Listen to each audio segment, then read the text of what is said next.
Now we're going to look at, still in 6.2 radian measure, we're going to look at the cast rule some more. These questions I gave you 0.6328. It's the same thing as this question here where I give it to you in a fraction form. So sometimes instead of giving you the ratio in fraction form, we've divided it and given you a decimal, right? So same idea. And we're looking for determine theta correct to 4 decimal places between 0 to 2 pi. So there's a couple things on this one that we need to point out. This between 0 to 2 pi means I want you to answer in radians. So when you look there, that tells you it's radians, not degrees. So this tells you to answer in radians. So that part there. Okay, so that's telling you to answer in radians. That. If it was 0 to 180, 360, that's degrees, but this is 2 pi, so therefore it's radians. Okay. This is also telling you which quadrant. So we know which quadrant it's in. 1, 2, 3. So it's telling you exactly which quadrant it's in. I already know that. Once I'm drawing it in quadrants, I will double check for negatives. Yes? Double check for negatives, anything in quadrants. Theta to 4 decimal places. We want 4 decimal places. I'll talk about this in a second. Actually, I'll talk about it now. Whenever I ask you for 4 decimal places, from now on, when I give you anything with decimals, within the question, we're going to keep an extra decimal place till last step. So till you get to your answer, we're going to keep an extra, and that will be kind of rule forever. The radians are really bad when you're rounding it because there's such small numbers. When you round it, it gets really pushed off of what the actual angle is supposed to be. So from now on, and for most our calculations from now on, we always ask you to keep 1 extra. So if I say to the 100th, keep 2, and then round it on the last step. It keeps things more accurate. Okay, what else? And then we've got this. So what I want to do is, the way I teach it usually in grade 11, when we do this in degrees, we did the exact same question in grade 11, but we did it in degrees. So we said 0 to 360. So we said quadrant 3. Now, I want to find this one here.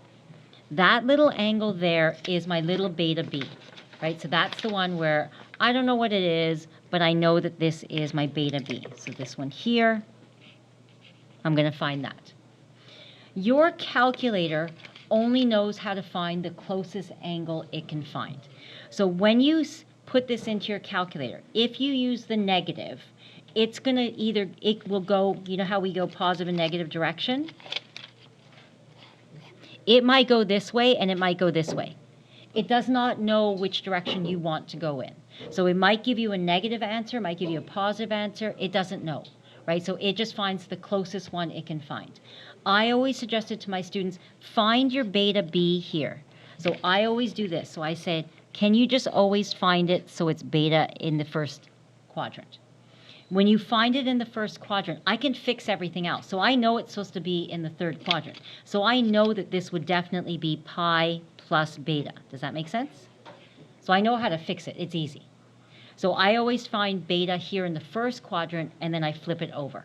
So I'm doing this. I find it here, the beta here, and then I'll flip it over and then find my full quadrant.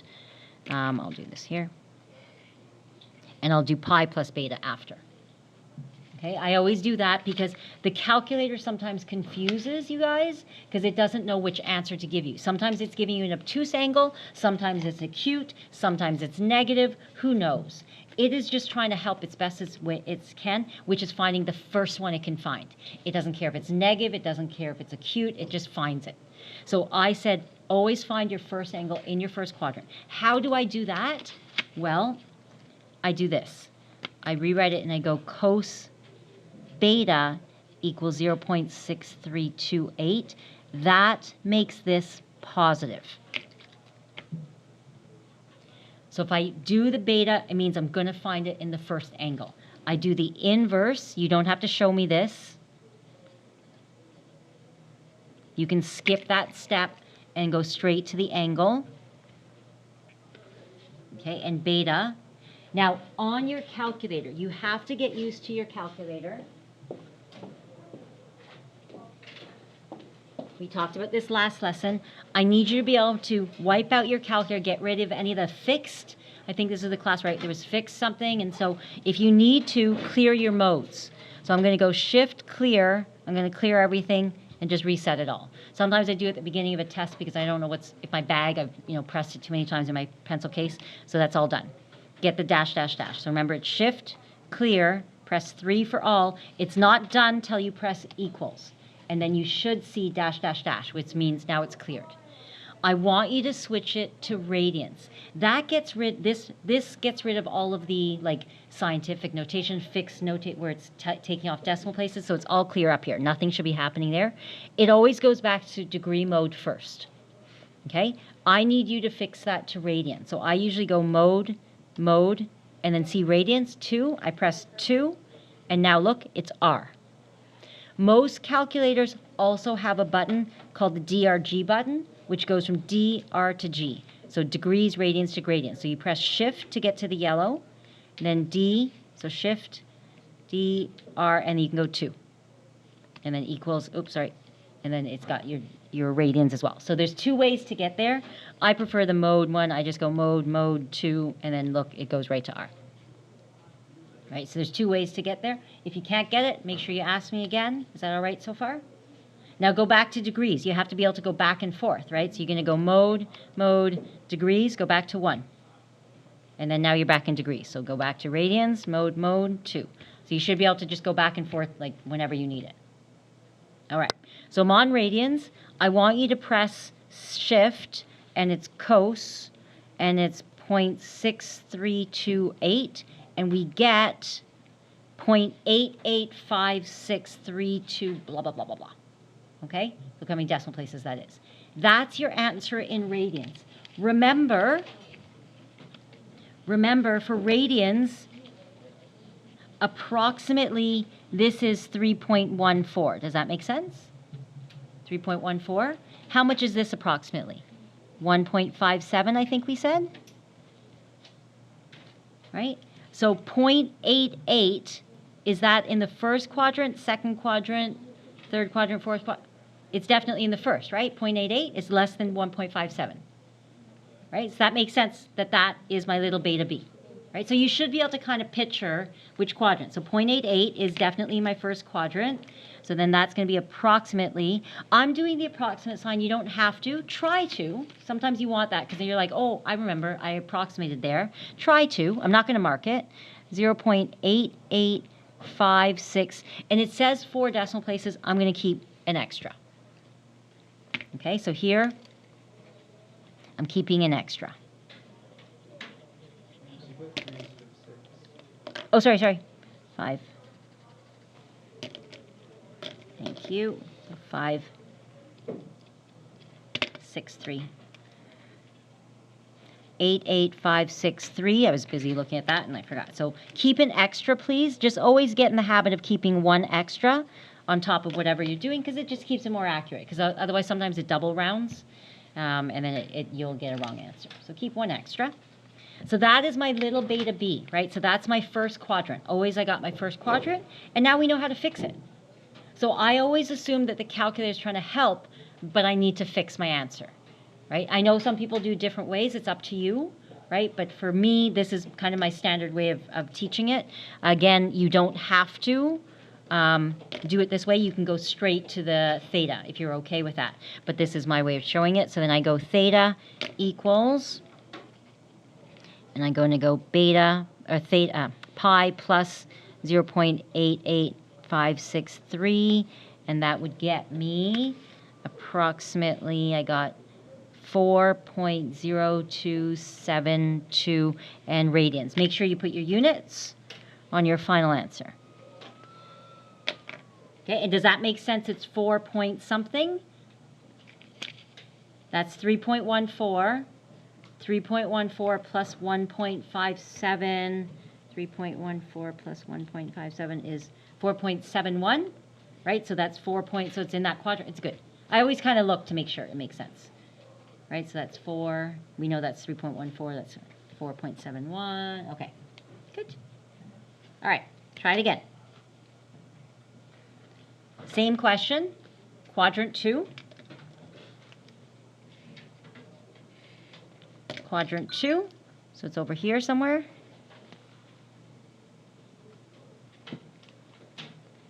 Okay, quadrant 2, and so it's this, and we got their little angle here. So that's my little beta b, that's what I'm going to find first. And then 4 decimal places, we've got that, quadrant 2, sine, there. All right. So again, you check to make sure you want it in radians. Yes, I do want it in radians. I want 4 decimal places. And I usually do this, that sine beta equals 0.2825. So beta is going to equal approximately, you can go straight to the inverse, and I'm going to write down my answer, 0.2864. It was 399, right? So when I did this, I went shift sign. I purposely chose this one, 2825. Look, wait, no. 25, right, like that, and then so 399. 286399. So that rounds to 40. Some people go, wait, do you want me to write the 0? Yes, because it tells me you rounded it to 40. Not that it was exactly 4 and that you only kept 4 decimal places. So there you go. So I kept the extras. That makes sense. So it's 399, which rounds to 4, but you're putting the 0 because you're saying I rounded it to 40. Okay. Then my theta, so it's easy, right? This is going to be pi. So you don't have to write this, but it's pi minus the beta. That's your brain. So then theta is going to be pi minus 0.2864. Look, I keep missing my 6. I did that twice now. What do I have against the 6? So 6, 4, 0 like that. And then I'm getting approximately 2.8552 radians. That's it. So faster the second time, right?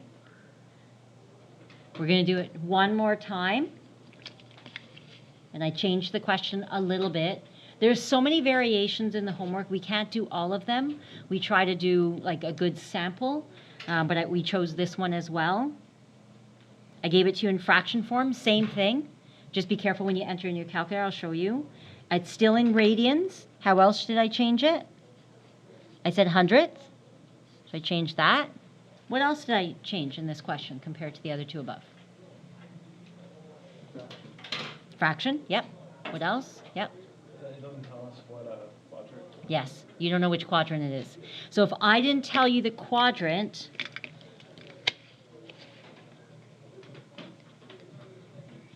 which quadrant? Find both. Remember, in grade 11, we start to teach you, whenever there's a cast rule, you always get 2 answers. So if I don't tell you, I want both answers. So we're going to do both answers. So it's going to do here. So we're going to draw, we have 1. So it's C-A-S-T. So tan is negative. So it'll be here. Right, my beta b is there. And also negative here. So we're going to do, I'll put it in orange, so here, beta b there, so it'll be whoosh, like that. Is that okay?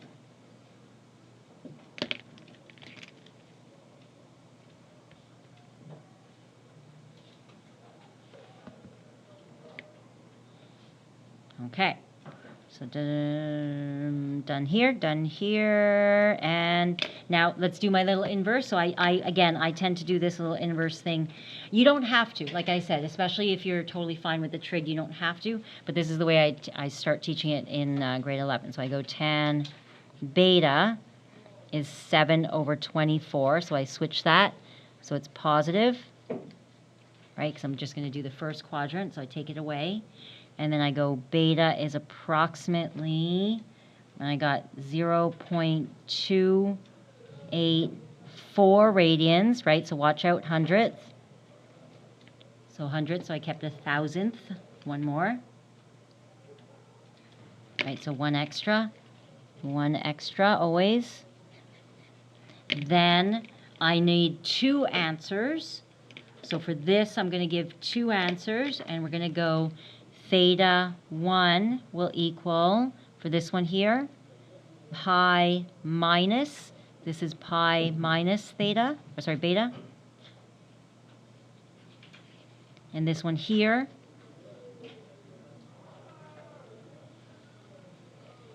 okay, and I got approximately 2.86 radians. Does that make sense where it's at? So 2.86, I know it's less than pi 3.14, that makes sense. And then theta 2 here, how do I get this quadrant? How would I get that orange angle here? Pi plus? No, exactly. So 2 pi minus the beta. Does that make sense? So instead of 360 minus the little slice, so it'll be 2 pi minus 0.284 radians, which got me about, okay, and again, I gave you something funny here. So this would be 2 pi minus 0.284. So I purposely did this, and look, how do I write that if I want to the nearest hundredth? So I want 2 decimal places. So 2, this third one makes it round up. So 0, round it up, 0. So this should be 6 point. Do I leave it at 6? No, I want to put 0.00. So fill it in telling me you rounded it to that there was numbers there and it rounded to 6, not exactly 6. Does that make sense? Right? You have to show me that you rounded it to 6, that it wasn't exactly 6, and that those both became zeros. 9 pushed up, so 0, 0. Okay, so don't put 6 exactly, because that's not what it was. You rounded it to 6.00. Okay, questions, clarification?